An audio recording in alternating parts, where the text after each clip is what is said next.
So, good morning students. Today we will talk about some problems and I will demonstrate how to use the concept of characteristic functions. So, basically you can take this as a tutorial on worked examples. A couple of problems that come to my mind are basically applications of characteristic functions. Okay. So, I will take a couple of distributions that are already discussed in this course, and the fact that they are very profound and commonly found in nature makes the case for some applications. And so, I will take one distribution to begin with, which is the Gaussian distribution. Okay. So, let us say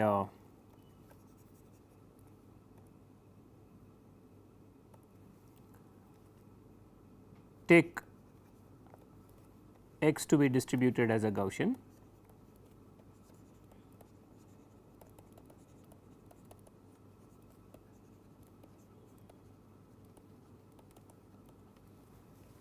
so I have taken the range of x to be minus infinity to plus infinity, and the PDF is basically 1 upon 2 pi variance to the power half into e to the power minus x minus lambda square over twice variance. Okay. Now, you can see easily that the distribution is completely specified by the two cumulants, and this was also discussed in the class. And I have taken the mean of this distribution to be non-zero. So, I have the mean, which is basically the first cumulant as lambda, and I have the variance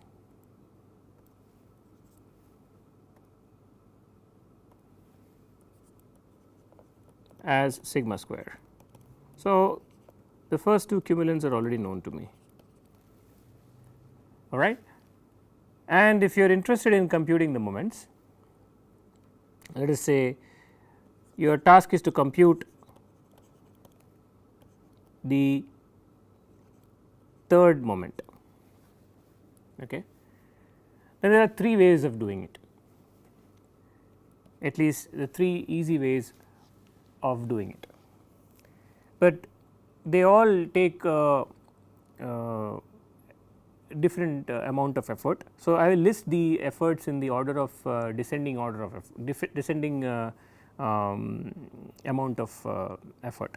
So, the first effort that is sort of takes more time is to simply sample x cube in this distribution. So, I will take the distribution from minus infinity to plus infinity and sample x cube in it. So, this is my sampling and my distribution is p of x dx. So, basically I am forced to evaluate this integral x cube into 1 upon 2 pi sigma square e raised to minus x minus lambda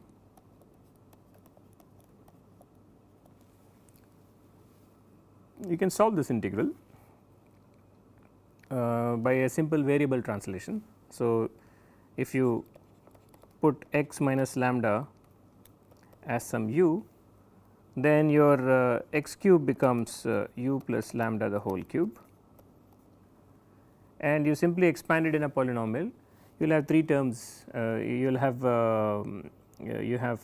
this is a polynomial of order 3. So, you will have multiple terms in the expansion of x cube, and so you split it up into the various parts and complete the integral and get the answer. The other way to basically, and I will say a simpler method or a simpler alternative, is to basically use the characteristic functions. So, you can recall that the Gaussian PDF had the characteristic function given as e to the power minus I k lambda minus k square sigma square by 2, right. So, I will just rewrite it for convenience as e to the power minus I k lambda plus minus I k the whole square sigma square by 2. And you can basically compute the third moment by invoking the appropriate derivative, which in this case is the third order derivative, and what you will get here is basically the third moment. So, again this method requires some effort, but definitely lesser than the method I listed in the first in the previous paragraph. Okay. And even simpler, probably I will call the simplest method is the following. So, this was the simpler method, and I would argue that the simplest method is a combination of both characteristic functions and your diagrams. So, the diagrams that we have seen in the last couple of lectures enables us to compute it very easily in just 2 steps. It is that easy. Okay. And just from the knowledge already developed, I am going to write down the third moment in the form of our connected and disconnected clusters.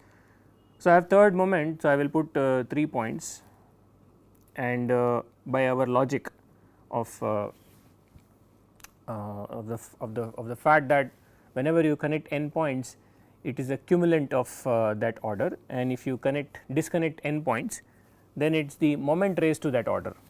So, I will with 3 points I can have one configuration that are all open, all 3 of them are disconnected. So, this is the moment raised to the first order, moment raised to third power. Then I can connect 2 of them and leave the third guy open. This is 3 times the second cumulant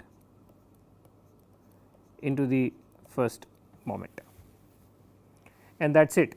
I will not connect the 3 dots simply because I know from prior experience that the Gaussian distribution does not have cumulants above the second order, all higher cumulants are 0. So, the third configuration of 3 connections will not be written here because the third cumulant is 0. These are the only 2 combinations. Look how fast this is. I already know the first moment is lambda. So, this is lambda cube, and this is 3 times sigma square into lambda. Hardly any effort required, just one line. So, I will argue that this is the fastest method, which has used the combined power of your diagrams and characteristic function.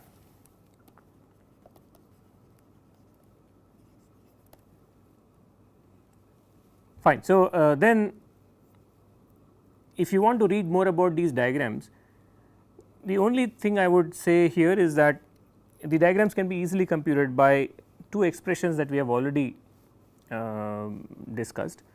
So, this is very simple, and I leave that as an exercise. Just I will give you a sort of a hint to proceed the calculation to just construct these diagrams. So, we know that I had discussed these diagrams without giving the proof. So, here I will suggest a very easy way of seeing how these diagrams are computed. Basically, we have the form of the characteristic function, which is given as summation I going from 0 to infinity minus I k to the power.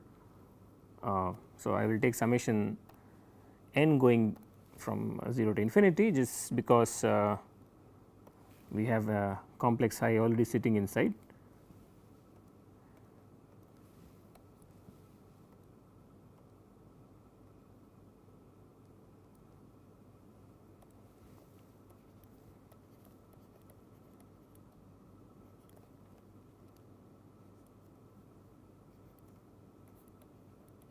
Okay. This is the cumulant generating function and or moment generating function, I am sorry, let us write it in short as moment generator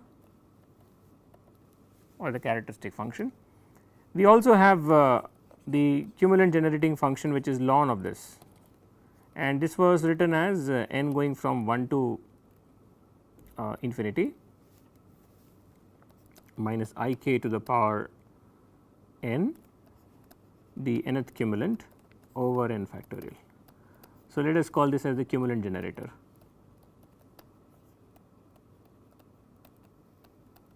So, these diagrams that I have been using for a while now can be very easily computed by simply equating.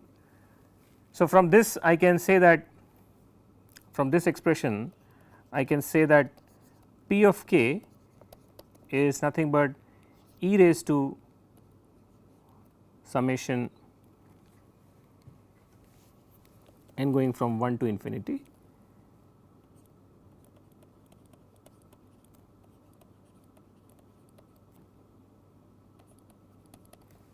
So, I will call this as first equation, okay. And I already have P of k which is given as n going from 0 to infinity minus I k n x to the power n over n factorial. I will call this as the second equation. So, if you compare the two equations and compare if you compare the like powers of k on each side,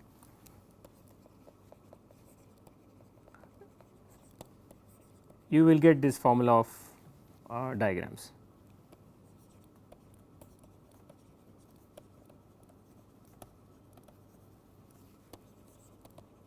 Gives the diagrams for moments. Okay. So, you expand e raised to x in powers of x, and on the other side you already have a series expansion. From either side you pick up terms of like powers of k, and in your one side you will have coefficients in the power of coefficients in the form of cumulants from equation 1. It is e raised to some x, where x is given in terms of cumulants, and on the other side you will have summation of terms all in the all grouped as moments. So, when you compare like powers of k on each side, you can get the diagrams, and this I leave it as an exercise here. You can check for yourself. At least the first two moments should be able to you should be easily able to compute. And for the higher ones, I have already given the logic of permuting and combining the various number of dots. So, you can take that as a rule to generate these diagrams. This is the proof for these diagrams. Alright. So, I gave one example of a Gaussian distribution, and I would like to give one more example, and let us call this as example number 2. If I have already called this as first example, so let me take example 2. Here I will take a Poisson distribution, again a very important and commonly found distribution, which is basically used to study processes which are completely random in time and independent. And the only thing that you know here is that the process is possessing a mean rate or a mean density. So, I have already discussed Poisson distribution in the class. So, I am just going to write down the distribution here, that if you want let us say what is the number of what is the probability to see x events, x is a discrete number here, probability to see x events in a waiting time of t, provided the process has a mean rate alpha, is given as alpha t, which is to be seen as a mean number because alpha is mean rate, t is the waiting time, alpha into t is mean number, alpha t to the power of x e raised to minus alpha t over x factorial. So, x is basically number of events, alpha is the mean rate, and t is your interval of interest.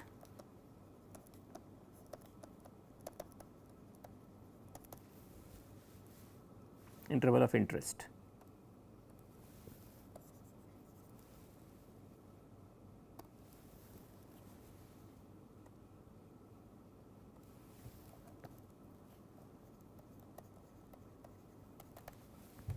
Okay. So, now if you want to know, if you want to compute averages of in this distribution. So, you want to know what is the average x, then you basically have to sample x in this distribution, that is a brute force. There is one method like we discussed for the Gaussian distribution. So, you sample x in this distribution. Now, x can take values from 0 to infinity, okay, and you sample x in this distribution.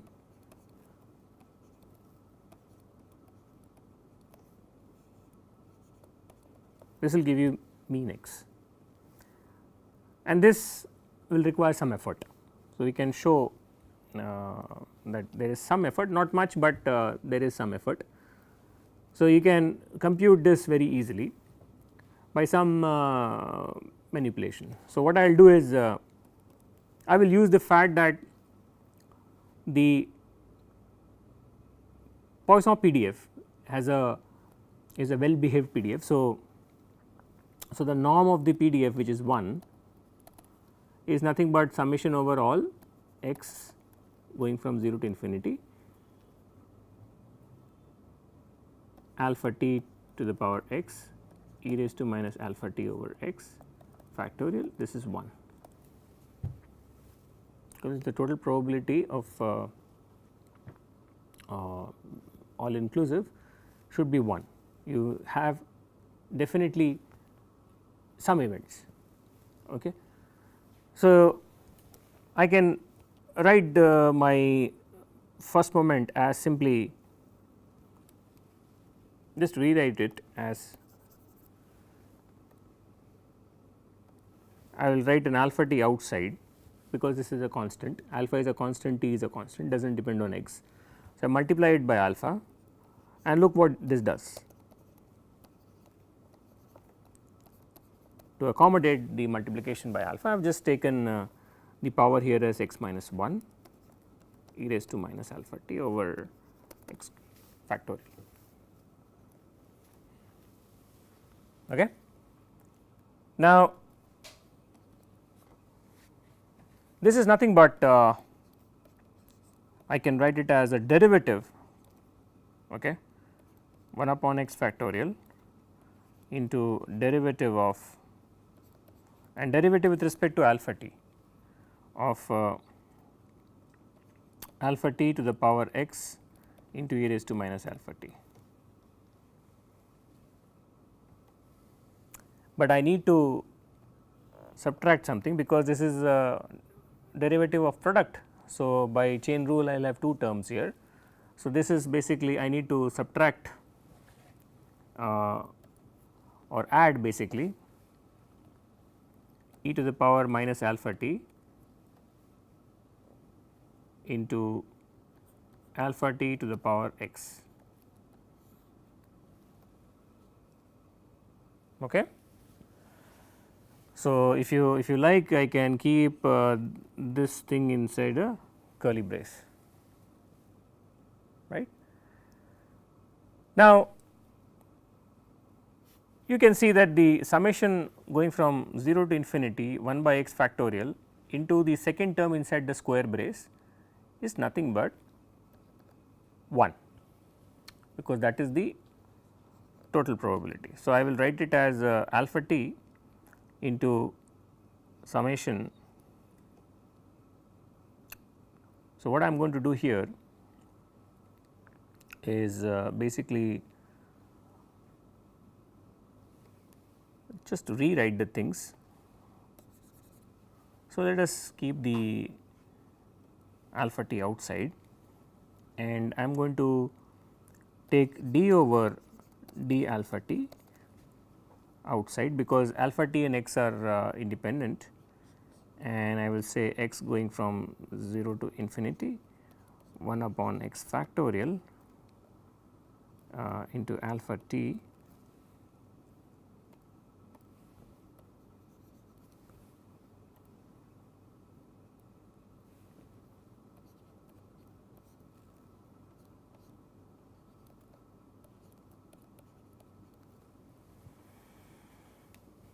this is going to be my first term. So, this is like I will say that this is the d over dt is acting on this plus my alpha t times 1.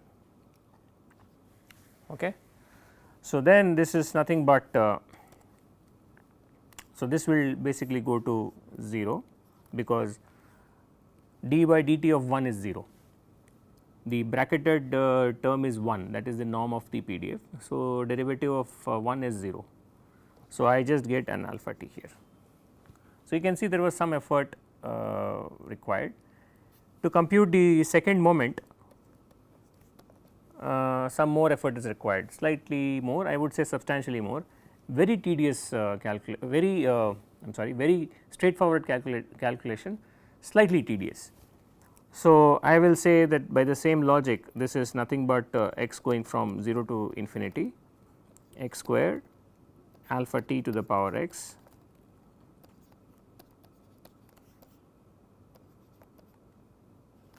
okay. And by the same logic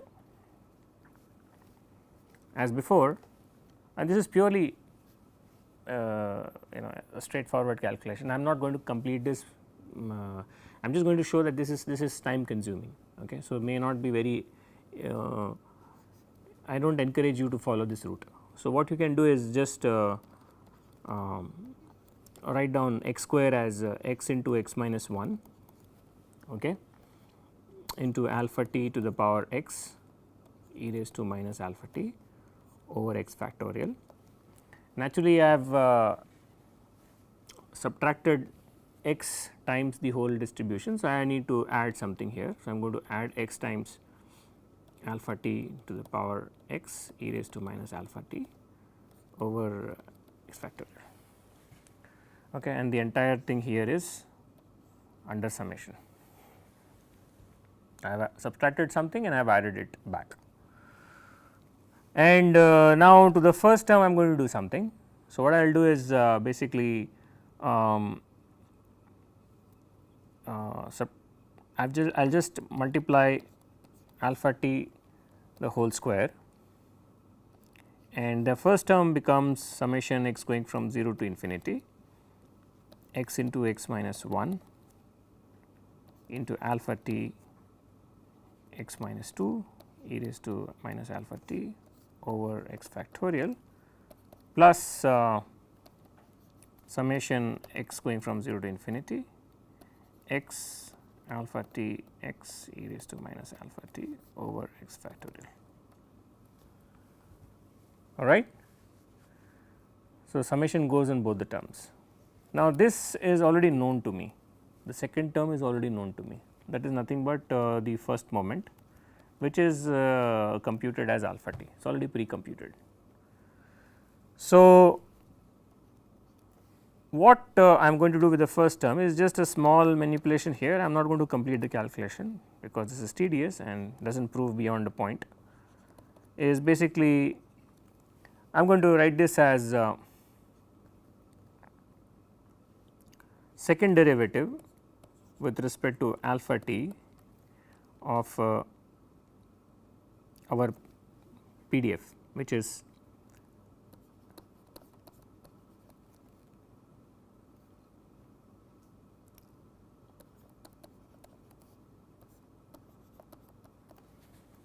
okay. I have to add a few things here, and finally basically I have to add an alpha t, which is from the second term. Okay. So, you can compute what needs to be added here. Let us call this as some term s. Okay. So, just take the second derivative which is in the first bracket here, and whatever extra term comes you simply with the minus sign put here for s. So, that would give you the first to be computed, and I leave it as an exercise. So, there are just two terms that you may have to add here. So, that the second derivative of the Poisson PDF plus these terms gives you the first term in the previous expression. You do that, you will end up with the answer, which is alpha t the whole square plus alpha t. Now, this is a sort of time consuming exercise. So, I do not recommend to do this this way. The fastest method here would be to actually use the combination of diagrams and the characteristic function. So, the fastest method is to start with the characteristic function,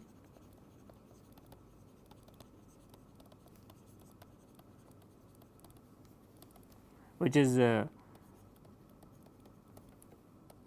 Fourier transform of the PDF, and that is e to the power alpha t into e raised to minus I k minus 1. Okay. So, you can take the cumulant generator.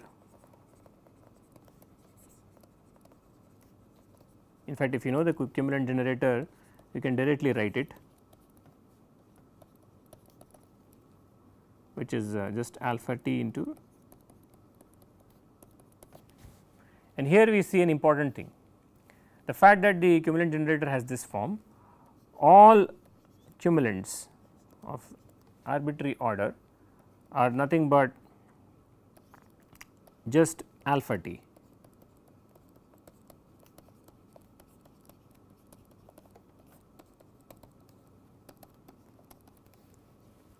Okay.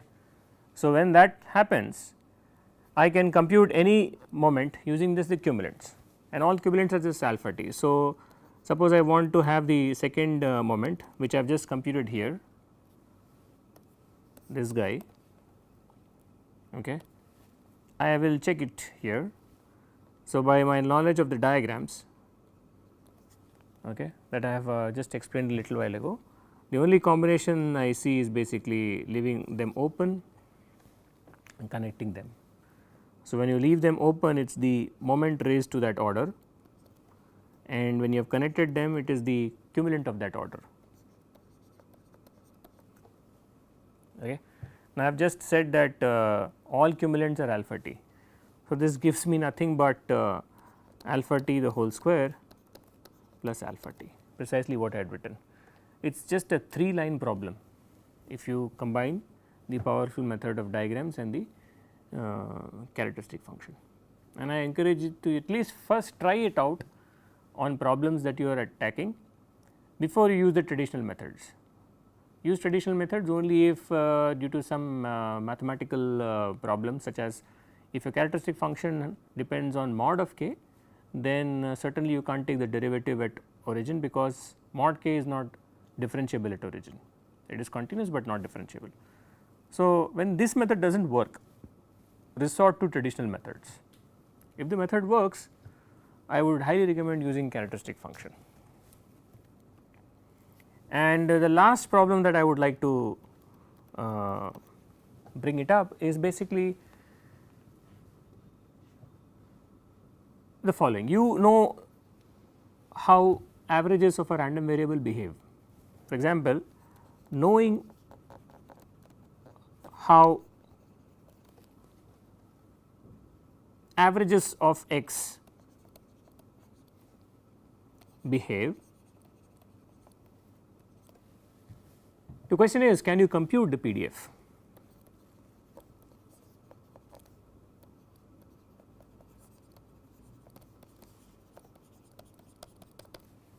Okay. So, this is like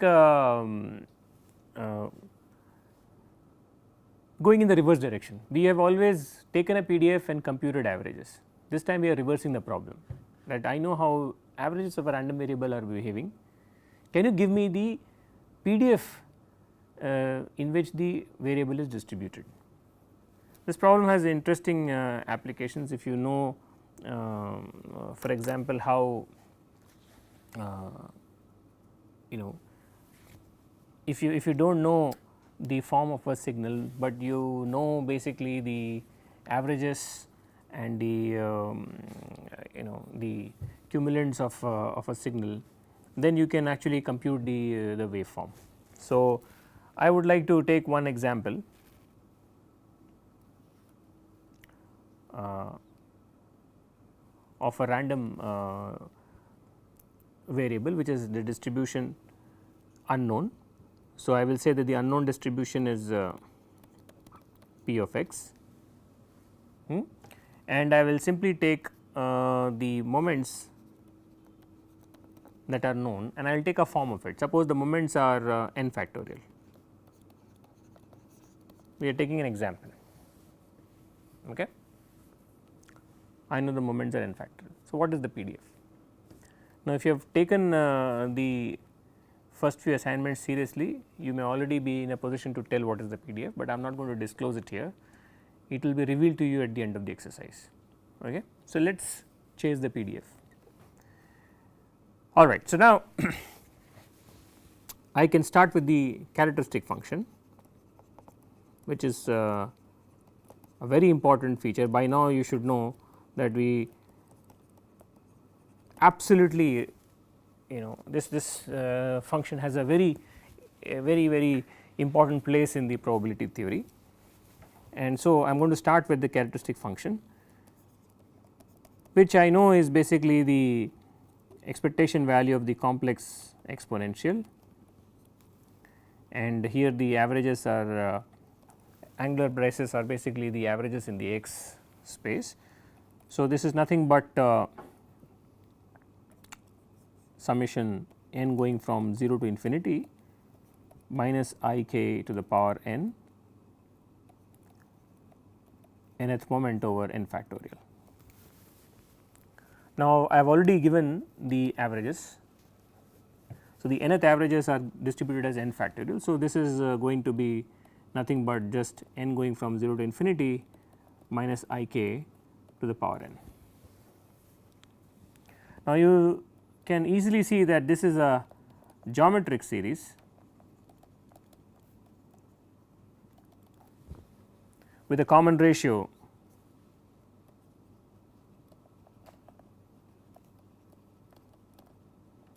minus I k. Okay. So, the series has a closed form,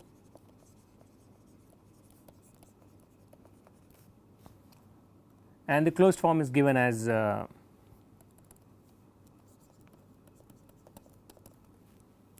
just 1 upon 1 minus the common ratio, which in this case turns out to be 1 plus I k. But as we always know that the closed form for a geometric series, infinite geometric series, exists for mod of the common ratio less than 1, which is nothing but the statement that mod k should be less than 1. But wait, this p of k or the characteristic function is also unique because it is a Fourier transform,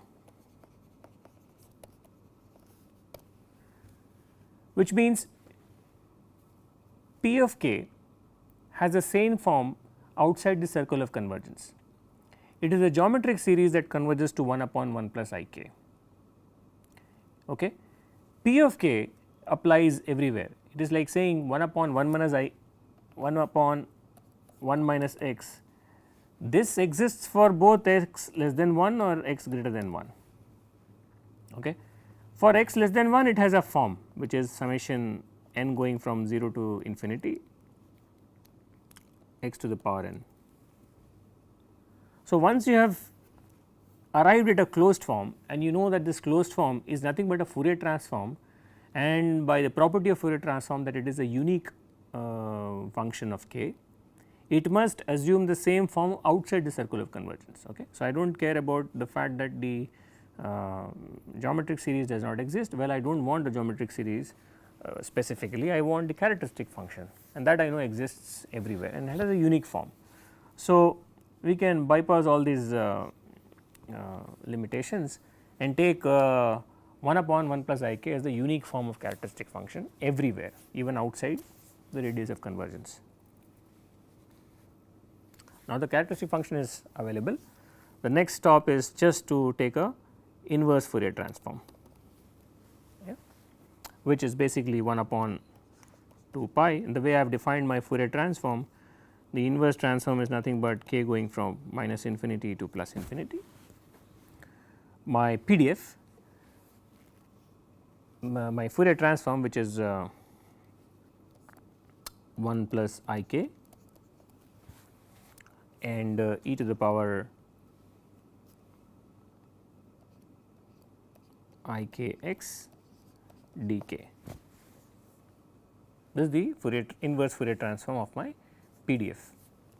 PDF is 1 upon the inverse Fourier transform of my characteristic function, which is 1 upon 1 plus I k. So, we need to invoke some well known tricks from the complex variables, and they are very easy tricks. I call it I call them as absolutely essential, because they make life very easy in computing integrals. So, I can compute this integral, but before that I just want to recast it in slightly favorable guise. So, I will write down this as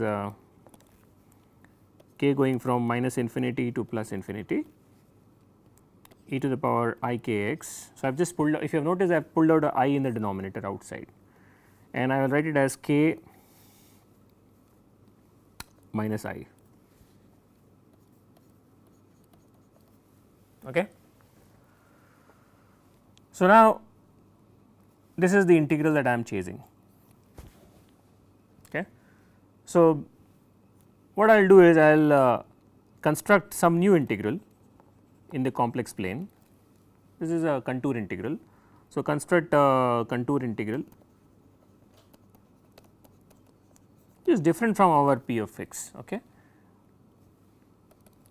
I will call it as I, and I define this I as 1 upon 2 pi I contour integral of e to the power I z x dz over z minus I. Okay. Now, as per the rituals of complex variables, if you have written a contour integral, it makes absolutely no sense if you do not define the contour. So, immediately after writing down the contour, you must show your contour. So, this is my contour. I will first draw my complex plane. So, this is my complex plane, where any complex number is defined as k plus I y, meaning my real axis is k axis and my imaginary axis is y axis. Okay.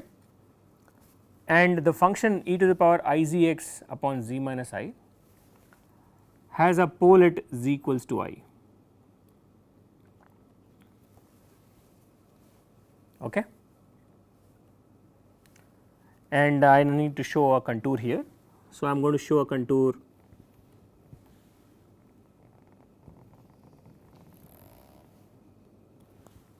which is basically a semicircular contour. This is the direction of my integration. As usual, it is the clockwise direction, where the integral has a positive value. Okay. These are the points big R and minus R. So, now my contour is defined. The point where the complex valued function becomes singular is also defined, that is the residue, and z equals to I here is a simple pole. So, the integral I is then simply given as the residue at z equals to I, okay, which is nothing but if I compute the residue, it is nothing but e to the power I into I x, which is e raised to minus x. Okay. So, this is my integral I.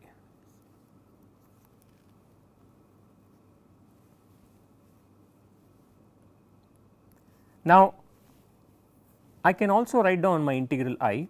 So, this I is nothing but 1 upon 2 pi I contour integral of e raised to I into z x over z minus I dz. I can also write down the left hand side as a sum of the straight line segment and the circular semicircular segment on the contour. So, this is basically 1 upon 2 pi I integral k going from minus r to plus r, because on the straight line horizontal axis the complex variable is simply k.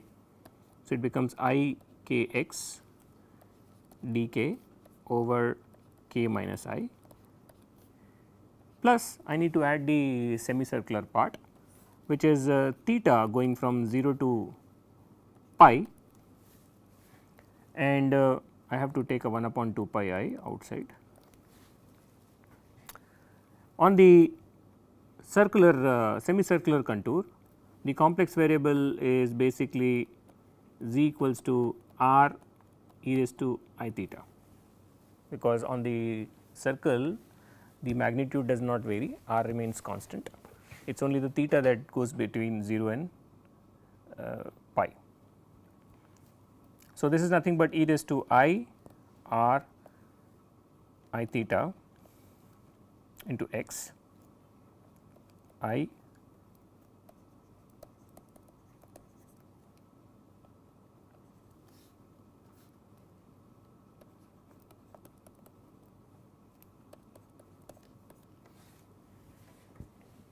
okay.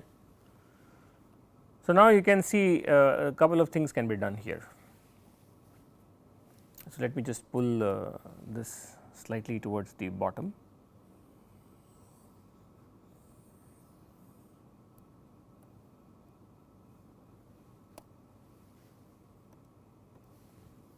So that we have some space for a discussion. Okay. So, I can say that if I take r to infinity, two things can be seen. The first observation that I see by taking r to infinity is that my numerator e to the power I z x, that remains well behaved. In fact, it goes to 0 for positive values of x. So, my e to the power I z, which is written here,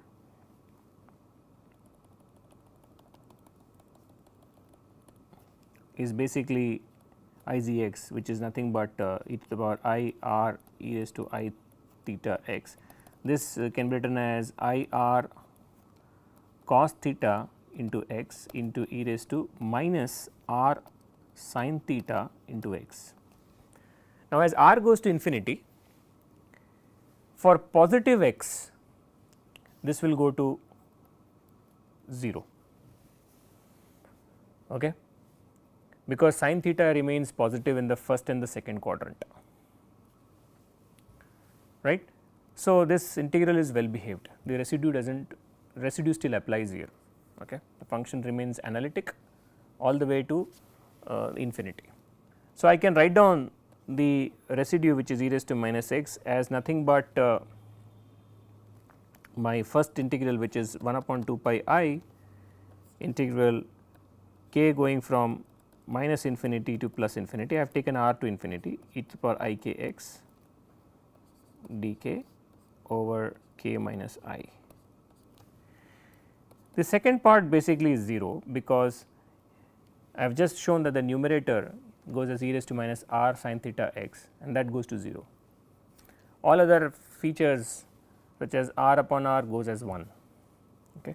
So, I can say for sure that my, and this is actually my PDF p of x. So, I have determined my PDF as e raised to minus x, and I must say here that I got a convergent result only for x greater than 0. So, this is the PDF. You have a exponentially distributed variable, and let me sketch it for you before we end this discussion.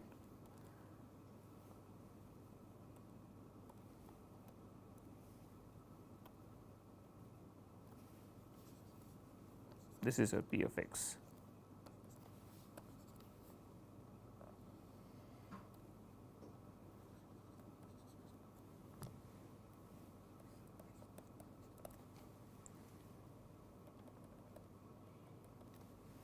So, this is a PDF. That is how you can construct PDF knowing the behavior of the averages through the method of characteristic functions. So, we will end the class here and proceed from the next lecture.